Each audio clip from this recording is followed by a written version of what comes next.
은혜의 찬양 감사합니다. 다 함께 일어나셔서 드려진 예물을 하나님께 봉헌 드리시겠습니다.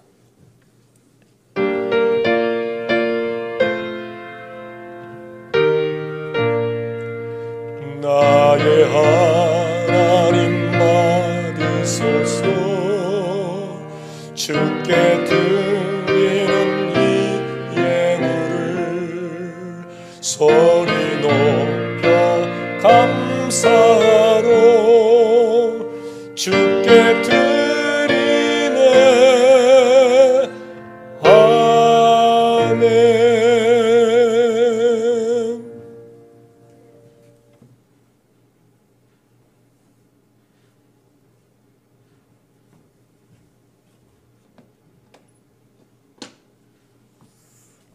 드려진 예물을 봉헌하며 기도하시겠습니다.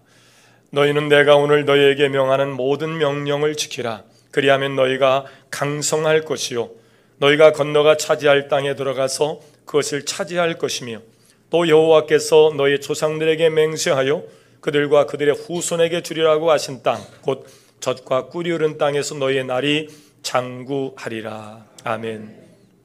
역사를 주관하시며 생사업의 주권을 가지고 계시고 하나님의 백성들을 평안히 푸른 초장으로 쉴만한 물가로 인도하셔서 쉬게 하시고 또 복을 더하신 하나님을 찬송합니다. 은혜 중에 우리를 부르셨고 우리를 교회로 세우셔서 그 사명을 감당하도록 성령을 부어주시니 오늘도 성령의 말하게 하심을 따라 성령의 일하게 하심을 따라 찬송하고 고백하며 전도하고 축복하는 입술이 되게 하여 주옵소서. 모든 것이 하나님께로부터 왔음을 고백하여 드려지는 11조 예물로 우리가 우리의 신앙이 다음 세대에 또 이어져 가는 일에 주저함이 없게 하여 주옵시고 게으름이 없게 하여 주옵소서. 부정한 수단이나 거짓으로 사람들을 속여 돈을 벌지 않게 하시며 복음적인 삶을 살면서 하나님께서 은혜와 복을 주시고 또 우리를 생업과 사업과 기업으로 풍성한 복을 더하실 것을 믿으며 오늘로 그 감사가 새로운 축복의 시작이 되게 하여 주옵소서. 원수마귀 악한 역사에 미혹받지 않게 하여 주옵시고 예수 권세 내 권세, 예수 생명 내 생명, 예수 권세로 물리쳐 이기게 하여 주옵시고 예수 생명을 가지고 썩어질 것에 주력하는 일이 없도록 하나님께서 우리의 영적 눈을 뜨게 하여 주옵시고 성령의 행보를 할 수 있도록 도우시옵소서.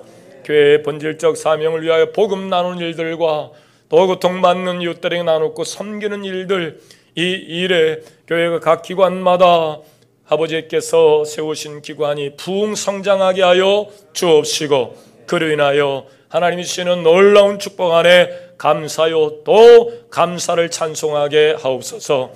하나님과의 관계 속에 신앙의 혁신을 이루므로 영혼이 더 잘되게 하시고 강건한 복을 누릴 수 있게 하여 주옵소서.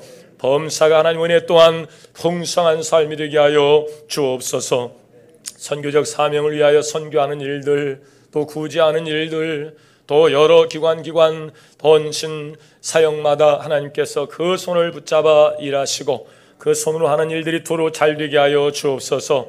아브라함처럼 항상 축복의 자리에서 존귀함을 잃지 않게 하여 주옵시고 아름다운 신앙의 유산을 물려받는 일에 주저함이 없게 하셔서 아브라함 때문에 이삭이 복을 100배를 받았듯이 가정마다 복받는 문화가 만들어지게 하여 주옵소서. 교만하여 곁길로 가다 나고드는 일이 없게 하여 주옵시고 오늘로 성탄절을 앞두고 믿음의 선진들이 살았던 고대하는 마음과 감사하는 마음으로 한 주간을 영성 있게 살게 하여 주옵시고 질병으로 고통당하는 자 환난 가운데 어려움 당하는 자 예수 이름으로 승리하게 하시고 위로받게 하여 주옵소서. 예수님의 이름으로 축복하고 기도하옵나이다. 아멘. 하나님 앞에 감사로 영광을 박수로 돌리시겠습니다. 감사합니다. 자리에 앉으셔서 함께 나누실 말씀입니다. 신약성경 로마서로 가셔서 로마서 6장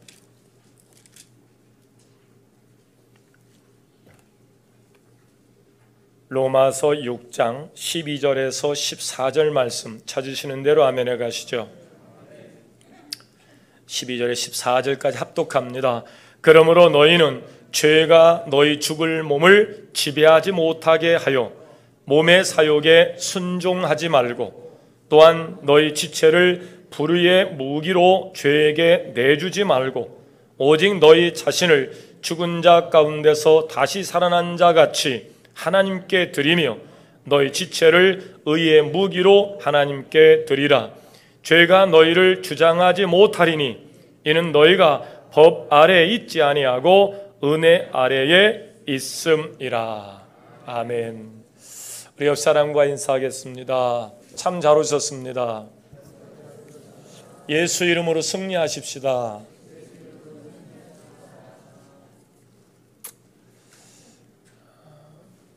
성경에 보면 구약 시대에 하나님이 부르시고 또 세우신 이스라엘 총회에 들어가려면, 즉 하나님의 백성이 되려면 반드시 거쳐야 되는 예식이 있어요. 그게 바로 따라합시다. 할례. 할례를 받아야 하나님의 백성이 됩니다. 신약 시대로 넘어오면 지금까지 세례로 하나님의 백성이 되어서 구원의 반열에 들어선 사람들로 쓰여진 이야기들이 쭉 성경에 기록되어 나옵니다. 그러니까 구약은 할례로 하나님의 백성이 될 수 있다면 신약은 무엇으로 하나님의 백성이 된다고요? 세례를 통해서 하나님의 백성이 될 수 있는 것이죠. 그렇다면 하나님께서는 왜 구약 시대의 할례를 통해서 하나님의 백성이 되는 방법을 제껴놓으시고 세례라는 방법을 택하셨을까? 히브리서 10장 1절 말씀으로 그 해석을 말씀드립니다. 율법은 장차 오는 좋은 일의 그림자요 참 형상이 아니므로 해마다 늘 드리는 바와 같은 제사로는 나오는 자들을 언제든지 온전케 할 수 없느니라. 그렇다면 이 모세의 율법에 속한 할례는 어떤 일에 좋은 그림자가 되는 것일까? 먼저 할례에 대해서 좀 더 자세히 말씀을 드리도록 하겠습니다. 유대인들은 자기 인생 가운데 모든 것이 물거품이 된다 하더라도 또 모든 일이 다 허물어진다 하더라도 모든 것을 다 잃고 다 빼앗긴다 할지라도 이것 하나만 있으면 아무 염려 근심이 없다고 생각하는 것이 바로 할례입니다. 우리 또한 역사를 주관하시고 생사업의 주권을 가지고 계시니 그 예수 이름만 붙잡고 있으면 예수 이름으로 하나님을 만나고 예수 이름으로 구원을 받고 예수 이름으로 하나님이 예비하신 복을 받을 수 있게 예수 이름만 붙잡고 있으면 다른 어떤 것이 문제가 되지 않는다고 믿는 것처럼 이스라엘 백성들은 할례만 받아놓으면 모든 것이 다 끝장나고 무너져도 아무 문제 없다라고 생각하게 된 것입니다. 언약이라는 말에 히브리 말은 베리트라는 단어를 사용하는데 자르다 여기에서 유래된 명사인데 즉 제단, 절단, 도려내기 이런 것으로 번역될 수 있는 메리트라는 단어를 사용합니다. 창세기 15장으로 가면 아브라함과 하나님의 언약을 체결할 때 아브라함이 이 재물을 반으로 쪼갠 동물 사이를 거닐면서 하나님과 아브라함이 언약을 체결해요. 그러니까 자르는 겁니다. 갈라내는 거예요. 이 의미에는 언약을 맺은 당사자끼리 만약에 한쪽에서 언약을 어기면 이 재물처럼 갈라질 수 있다, 잘라질 수 있다, 좀 더 격한 표현은 박살날 수 있다, 그런 의미도 담고 있습니다. 언약은 자르는 것으로부터 시작이 됩니다. 창세기 17장으로 가면 이 언약이 할례로 이어지는데 즉 언약을 위반하면 이렇게 잘라질 수 있다, 그런 의미인데요. 하나님이 아브라함에게 이르시되 그런즉 너는 내 언약을 지키고 내 후손도 대대로 지키라. 너희 중 남자는 다 할례를 받으라. 이것이 나와 너희와 너희 후손 사이에 지킬 내 언약이니라. 너희는 양피를 베어라. 이것이 나와 너희 사이의 언약의 표징이니라. 너희 집에서 난 자든지 너희 돈으로 산 자든지 할례를 받아야 하리니 이에 내 언약이 너희 살에 있어 영원한 언약이 되려니와 할례를 받지 아니한 남자 곧 양피를 베지 아니한 자는 백성 중에서 끊어지리니 그가 내 언약을 배반하였습니다. 반드시 언약, 할례 잘라야 된다는 거예요. 그렇지 않으면 내 백성 중에서 끊어질 것이다. 그러면 할례라는 의미를 좀 더 살펴보면 할례라는 말의 히브리 단어는 물라라는 단어를 사용하는데 이것은 물이라는 동사에서 나온 명사인데 따라서 할례 역시 언약이 지니는 자르다는 의미를 함께 가지고 있는 것이 할례예요. 그러니까 할례는 하나님의 언약에 대한 순종의 표현이기도 하고 아브라함의 자손이라는 표시이기도 하고 이스라엘 민족이 다른 민족과의 구별되는 표시이기도 하고 언약 공동체의 일원이 되기는 상징이기도 하고 또 하나님과의 언약을 기억나게 하는 표이기도 하고 또 신약시대 세례에 대한 예표, 그림자이기도 한 것이 할례예요. 그런데 이 찰스 하지라는 신학자는 로마서 2장을 주석하면서 이런 재미있는 해석을 내놨어요. 유대인들은, 그 유대 랍비들은 할례 받은 사람을 지옥에서는 찾을 수 없다라는 말을 남겼다. 그러니까 할례 받으면 지옥 간다 안 간다? 안 간다. 예. 할례 받은 것으로 하나님의 백성이요, 그들은 절대 지옥에서 할례 받은 사람은 찾아볼 수 없다, 이렇게 해석을 합니다. 자, 그러나 바울은 이런 할례의 의미를 찬바람이 나는 재해석으로 우리를 깜짝 놀라게 합니다. 로마서 2장 28절입니다. 대저 표면적 유대인이 유대인이 아니다. 즉 난지 8일 만에 할례 받은 표징을 가지고 있다 해서 구원받은 유대인이 아니다. 표면적 육신의 할례가 아니다. 오직 이면적 유대인이 유대인이다. 즉 마음의 할례를 받아야 진짜 할례지, 육신에 난 지 8일 만에 부모에 의하여 자기는 기억도 없죠. 그렇게 표징을 가지고 있는 이면적 유대인, 이면적 할례는 유대인도 아니고 할례도 아니라는 거예요. 마음의 하나님의 백성이 되어야 된다, 그런 얘기예요. 할례는 마음에 할지니 신령에 있고 의문에 있지 아니한 것이라. 그 칭찬이 사람에게서 난 것이 아니요, 어이 자네 보니까 할례 받았구만, 하나님의 백성이네. 아닙니다. 불꽃 같은 눈동자로 지켜보고 계시는 하나님의 눈에 이면적 유대인으로, 이면적 할례로 구원을 받게 되는 줄로 믿습니다. 얼마나 찬바람 나는 해석이에요.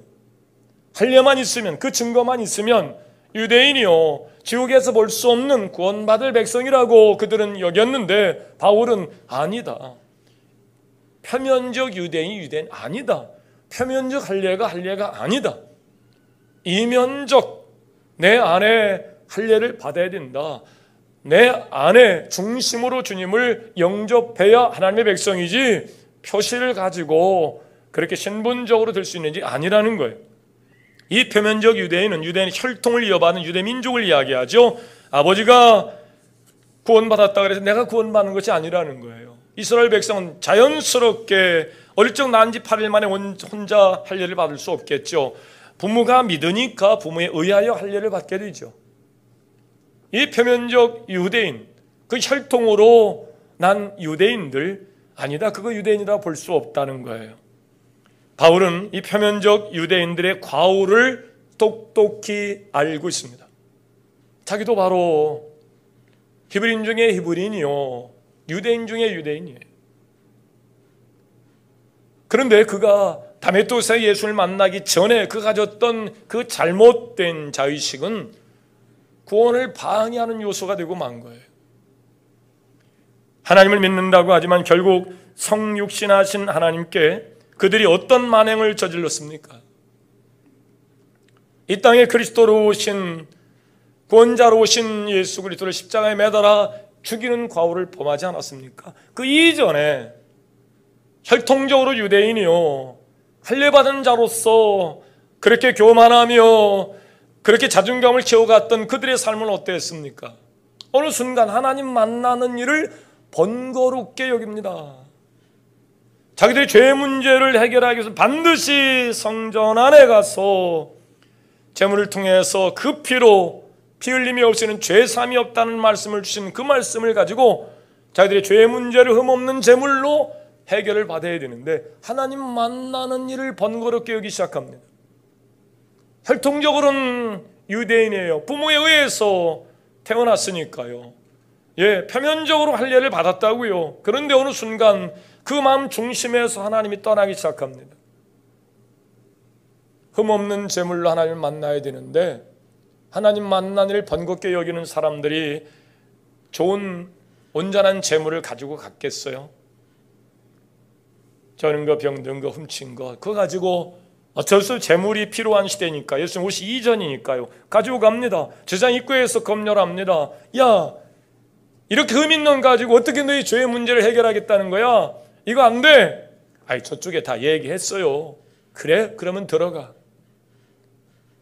당시 성전에 지도자들마다 타락을 해서 이루 말할 수 없는 가증한 것들로 성전이 채워지기 시작한 겁니다. 그래서 하나님께서 그 성전문을 걸어 잠글 사람을 찾는 거예요. 예배를 회복하자고 말라기를 통해서 수없이 말씀했습니다. 하나님 것 도적질하는 것 아니다. 예배를 회복하자.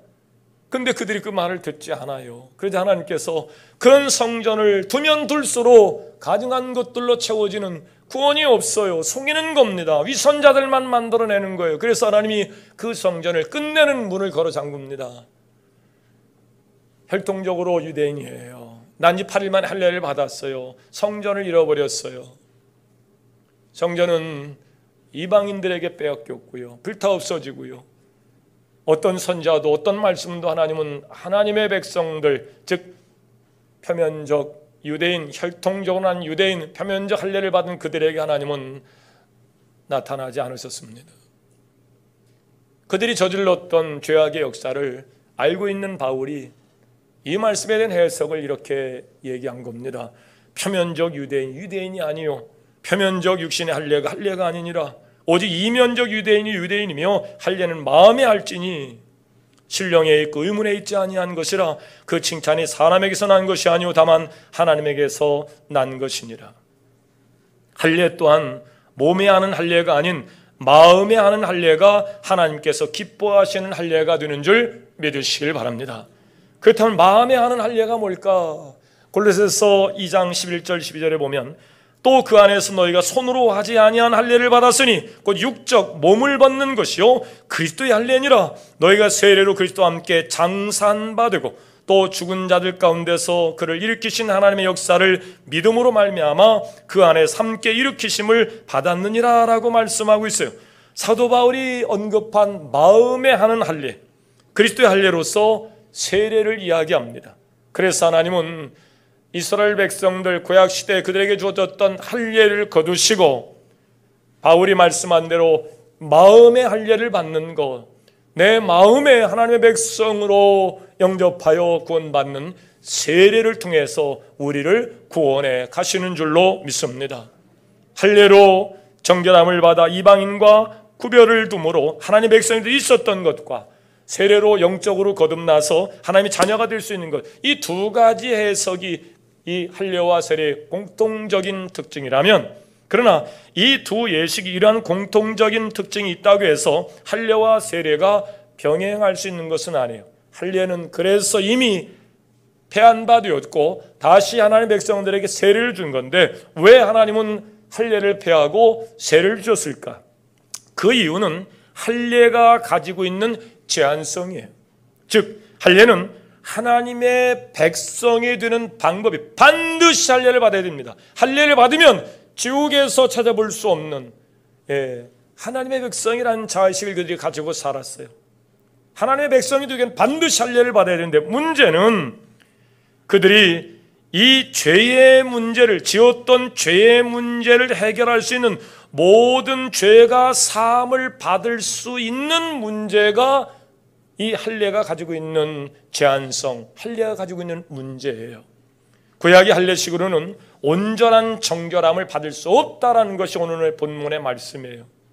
여러분, 그래서 예수님의 등장과 함께 시작된 그리스도의 율법으로 말미암아 모세의 율법은 그렇게 사라지고 하나님의 구원 역사에 의해서 세례가 다시 우리의 구원의 시작이 되는데, 다시 말해서 모세의 율법인 할례가 그리스도의 율법인 세례로 완성이 된 겁니다. 그래서 세례는 기독교 역사 가운데 정말 중요한 예식이에요.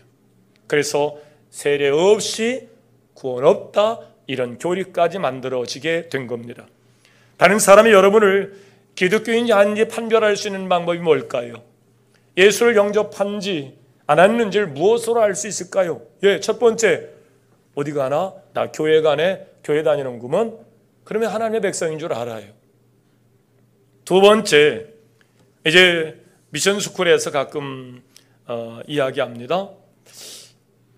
미션을 목적으로 세워진 기관이에요. 선교를 위해서. 근데 선교를 위해 세워진 기관에 예수를 영접하지 아니한 넌 크리스찬이 직장으로 들어갈 수는 없잖아요. 우리나라 법이 인권이라는 것에 의해서 직장을 들어갈 때 신앙을 묻지 않도록 하는 것이 요즘 법이에요. 그거 물으면 걸립니다. 근데 여러분 너무 웃기지 않아요? 미션 스쿨입니다. 선교를 목적으로 세워진 학교에 불교 신자가 들어가면 안 되잖아. 그러잖아요? 불교 대학도 있고 불교에 세워진 학교도 많이 있습니다. 사학도. 거기에 목사가 들어갈 수는 없는 것 아니에요. 그 법이 그렇게 만들어 놨다고요. 그런데 어쨌든 취업을 위해서 학교에서 그 취업을 위한 그 문서에 세례 증서를 가져오라 그래요. 그럼 이제 교회 가서 얘기합니다. 목사님, 세례 증서 떼줄 수 있나요? 뭐 하시게요? 취업하는데 거기 직장에서 세례 증서를 떼오라고 하네요. 떼가십시오. 그리고 떼드립니다. 우리가 교회 다닌다는 것, 하나님의 백성이라는 사실을 그렇게 교회 다니는 것으로 세례받은 것으로 우리가 알 수 있는 것입니다. 기독교인이다, 신앙을 가졌다, 내면적인 것인데 그것을 외면적으로 알려줄 수 있는 방법이 바로 세례인데요. 그런 면에서 이 세례는 기독교나 기독교 의식에 있어서 아주 중요한 위치를 차지하게 됩니다. 한 선교사가 아프리카의 한 부족을 구원하기 위해서 생명을 걸고 들어갑니다. 그리고 복음을 전하는데 아이들이 복음을 받아들이기 시작하는 거예요. 그래서 이 절차에 의해서 세례를 베풀려고 이제 세례 청원을 받게 되는데 글쎄 그 부족을 대표하는 이 족장이 자기는 세례를 받지 않겠다는 거예요. 내가 이 부족을 대표하는 사람인데 내가 전해준 뜻은 내가 동의를 하지만 진짜 세례를 통해서 하나님의 자녀로서의 어떤 권세, 능력 이런 것들이 진짜 일어날지 안 일어날지는 내가 알고 해야 되니까 먼저 우리 마을 사람들이 세례를 먼저 받고 그 사람들의 삶의 변화가 일어난 것을 확인한 후에 내가 족장의 세례를 받아야 받는 것이지, 그렇지 않고 그냥 내가 믿을 수 없는 것을 받을 수 없으니 나는 다음에 받겠노라. 그래서 마을 사람들에게 세례를 다 베풀었는데 이 족장은 세례를 못 받게 된 거예요. 어느 시간이 지났습니다. 이 족장이 선교사를 찾아왔습니다. 선교사님, 저한테도 세례를 베풀어 주세요. 왜요? 세례를 받으시게요? 네, 제가 확인한다 하지 않았습니까? 우리 마을 사람들이 복음을 듣고 예수를 영접하면서 세례를 받았는데 그 세례받은 사람들이 말이 달라지기 시작했습니다. 행동이 달라지기 시작했습니다. 삶의 가치가 달라지기 시작했습니다. 이 주장이 그걸 확인한 거예요. 이런 가치 있는 일들을 제가 왜 거절할 수 있습니까? 제가 받겠습니다. 그렇게 얘기를 하더라는 거예요. 여러분, 세례에는 능력이 따라야 될 줄로 믿습니다. 그렇다면 여러분이 받은 그 세례는 어떠하십니까? 세례를 받고도 아무런 변화가 없는 것은 세례 의식으로 끝났기 때문에 그래요. 난지 8일 만에 나도 모르는 사이에 부모에 의해서 할례가 자행됩니다. 나는 할례받은 하나님의 백성이에요. 근데 불구하고 이 표면적 유대인, 표면적 할례가 그 이스라엘 공동체에 아무런 영향력을 줄 수 없었기에 하나님은 할례를 폐시키고 하나님이 그들에게 세례를 준 것이거든요. 오늘 우리가 행한 이 세례 예식에는 우리의 삶에 어떤 영향력이 나타났는가? 오늘 우리가 세례의 의미에 대해 살펴보는 것은 이 신앙의 혁신을 위해서 반드시 필요한 겁니다. 어제도 어느 가정하고 식사를 했어요. 식사 말미에 그분이 하시는 얘기, 목사님 만나서 영혼이 잘되고 범사가 잘되고 강건한다는 그 의미를 제대로 알았습니다. 목사님 고맙습니다. 영혼이 잘 된다는 것을 제가 이제 제대로 알았습니다. 우리 믿음의 사람들에게서 신앙의 혁신이 이 코로나가 계속 이어져가는 이 시대에 정말 신앙의 혁신이 필요한데, 이 신앙의 혁신은 내 의지로 되는 것 아니에요. 하나님이 우리를 통해서 역사하셔야 되는데, 여러분이 어떤 의미로 예수를 영접하고 세례를 받았는가, 이게 너무나도 중요합니다. 그래서 신앙의 혁신, 오늘 세 번째 한 주를 앞두고 다시 신앙의 혁신 카드를 가지고 오늘 여러분을 만나는 겁니다. 이 세례는 어떤 의미를 가지고 있을까? 그 뜻은 따라합시다. 그리스도와 함께 사는 것이다. 세례는 어떤 의미가 있다고요? 그리스도와 함께 사는 것의 의미를 이 세례에 부여하고 있습니다. 내가 세례를 받았다. 이번에 성탄절에 세례의식을 행합니다. 그 세례는 내가 그리스도와 함께 사는 것의 의미를 담아서 내가 세례를 받는 겁니다. 내가 할례를 받는 것, 난 하나님과 함께 사는 자라는 그 의미를 담고 할례를 받은 겁니다. 근데 하나님과 함께 살겠다고 하나님의 백성이 된 그들이 하나님을 떠납니다. 자기 속인에 오른 대로 삽니다. 하나님이 그 중심에 계시지 않았습니다. 오죽했으면 하나님이 그들에게 주셨던 성전문을 걸어 잠그겠습니까? 세례를 받았습니다. 그리스도 함께 사는 것에 의미를 담아 세례를 받았습니다.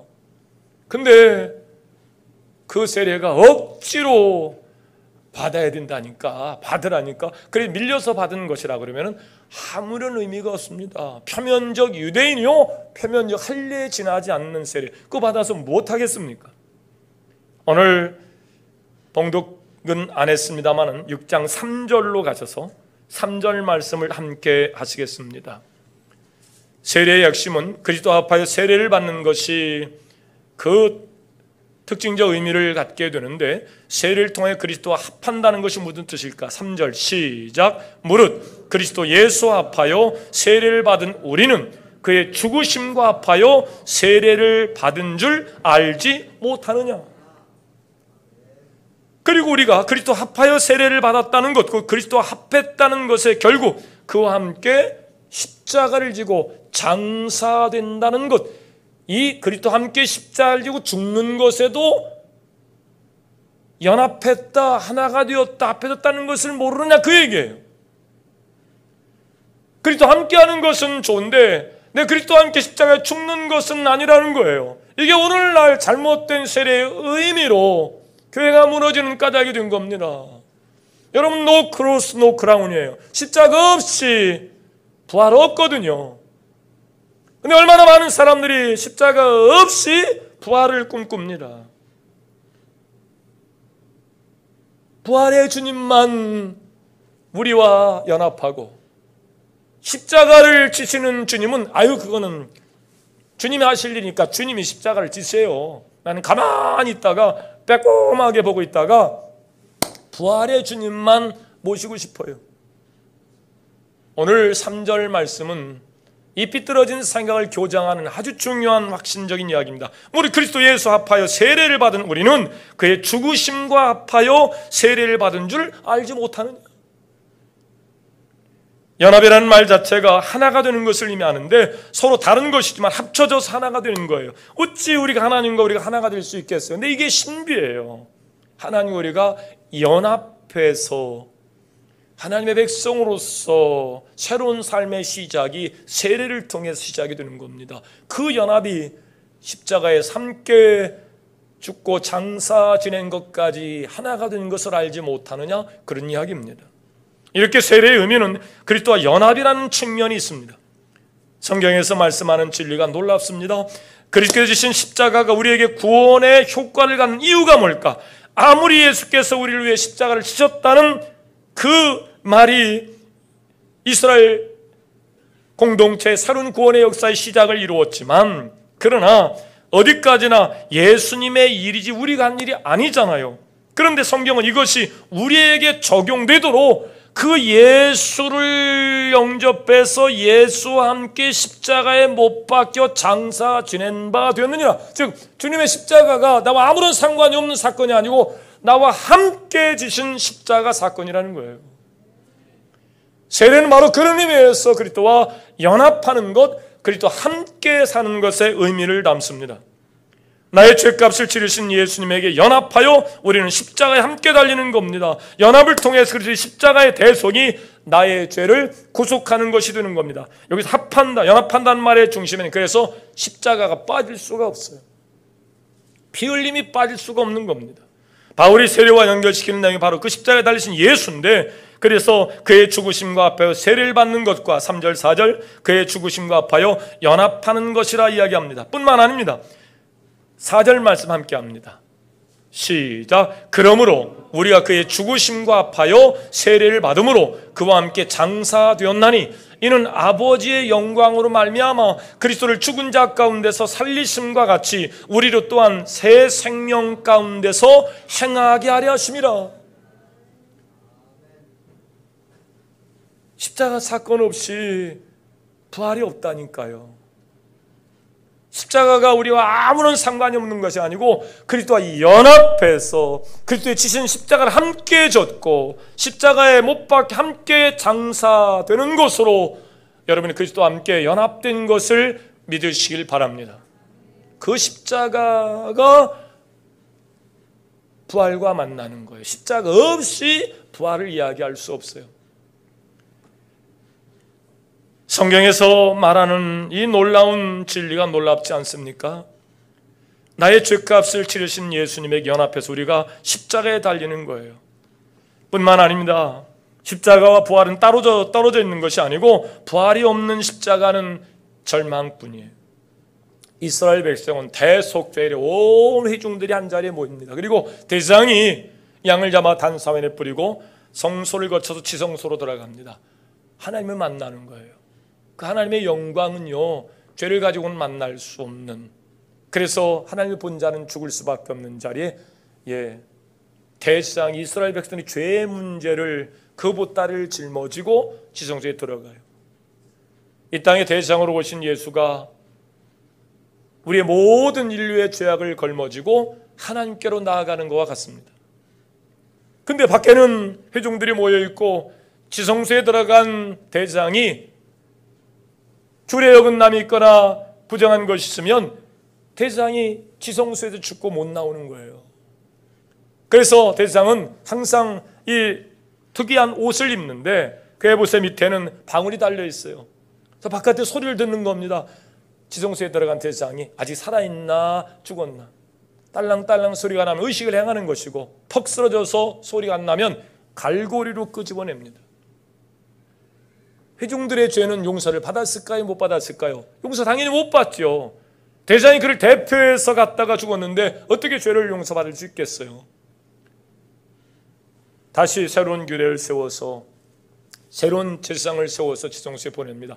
그 의식을 행하고 살아나와서 회중들에게 이야기합니다. 여러분, 여러분의 모든 죄를 하나님께서 용서해 주셨습니다. 이 선언이 부활하신 주님의 사건인 것을 믿으시길 바랍니다.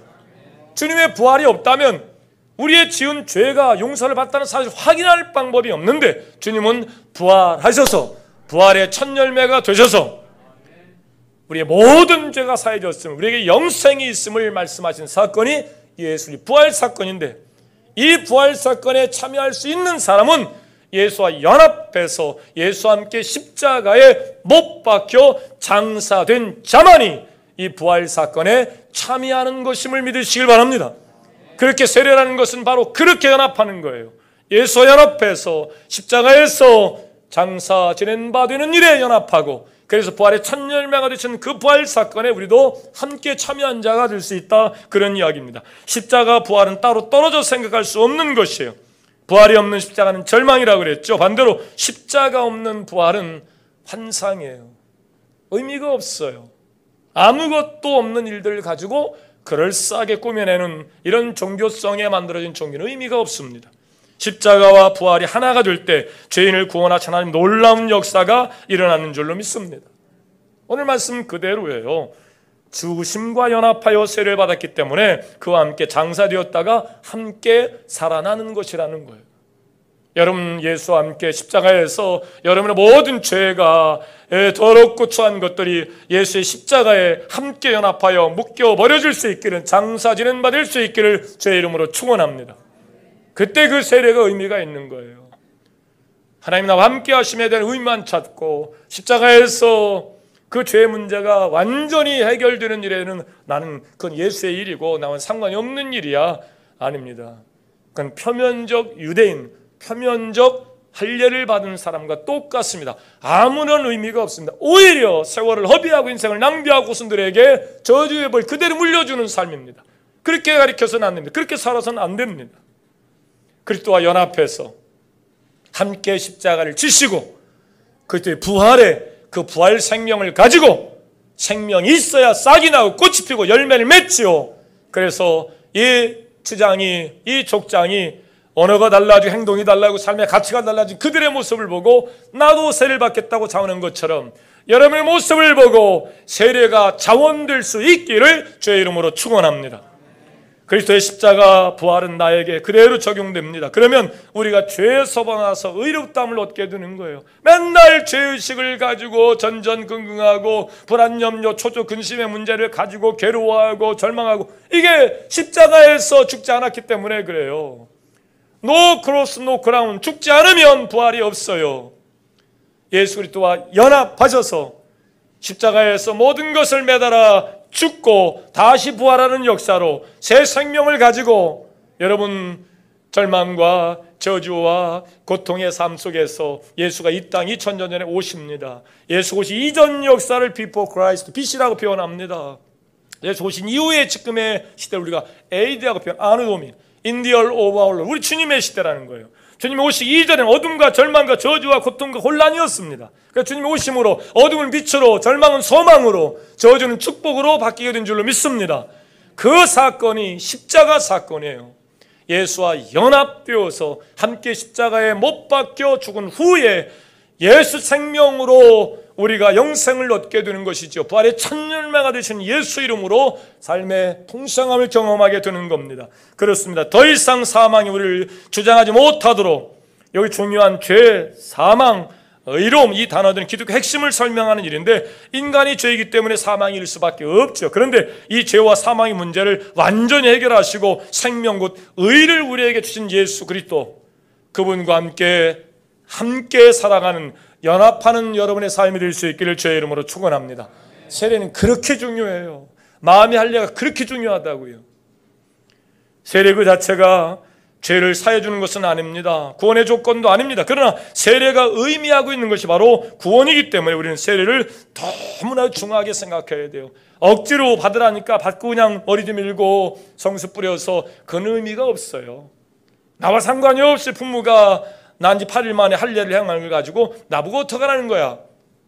예, 그래서 그들은 무너졌습니다. 이방 나라의 종이 되었고 수천 년 동안 그들은 이방 민족의 저주의 법 속에서 종살이하며 살았어요.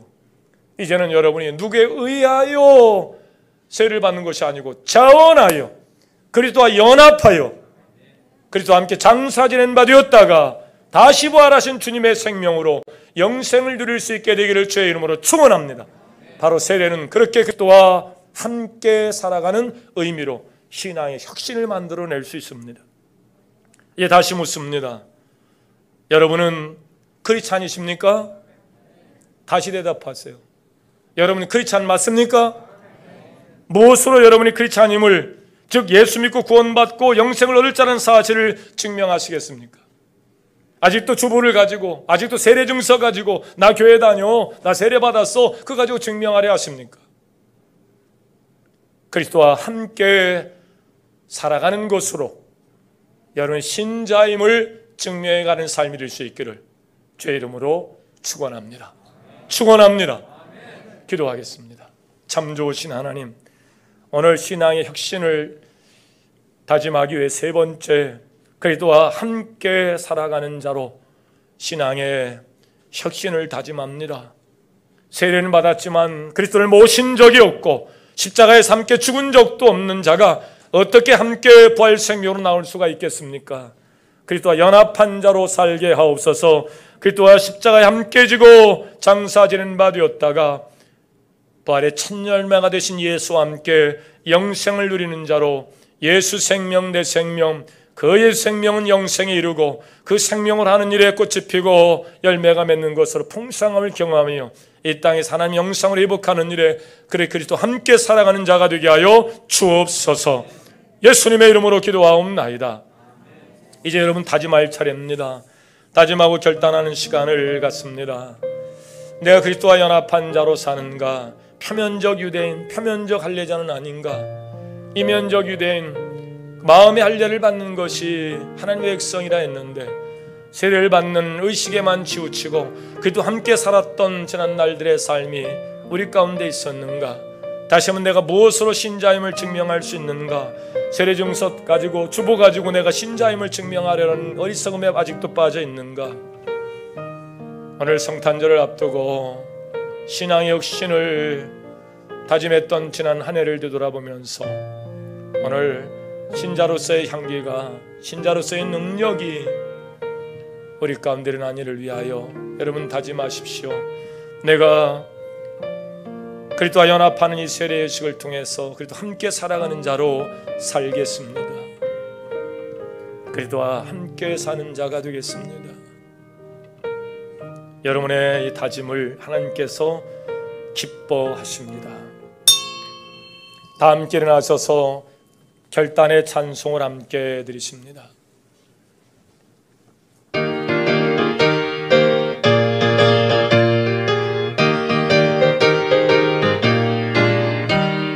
캄캄한 밤 죄의 길에 방황했으니 주 크신 사랑 빛을 떼고 어둠 떠난데 사랑의 빛 오늘 내 맘에 사랑의 빛 항상 있도다.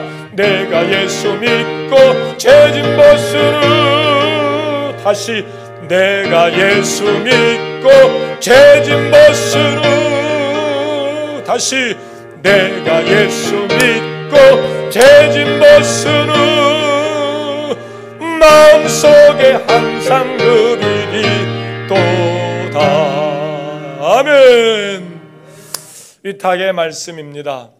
위탁의 말씀 나누기 전에 우리 고 유재관 장로님의 장례식에 또 참여하셔서 도리적 책임을 다하신 여러분께 감사하는 마음으로 그 자녀들이 떡을 준비해 오셨습니다.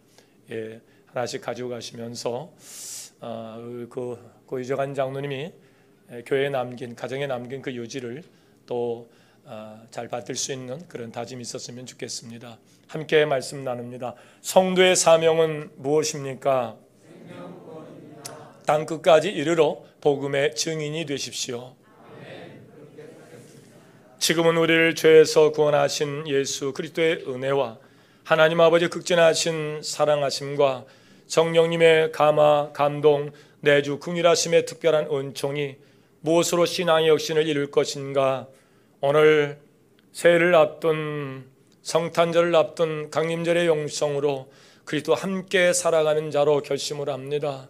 표면적 유대인, 표면적 할례에 그치지 아니하고 내면적 마음에 그리스도의 할례를 받고 그리스도와 연합한 자로 살기로 결단한 모든 사랑하는 권속들 머리 위에 지금부터 영원토록 함께하여 주옵시기를 간절히 축원하옵나이다. 아멘.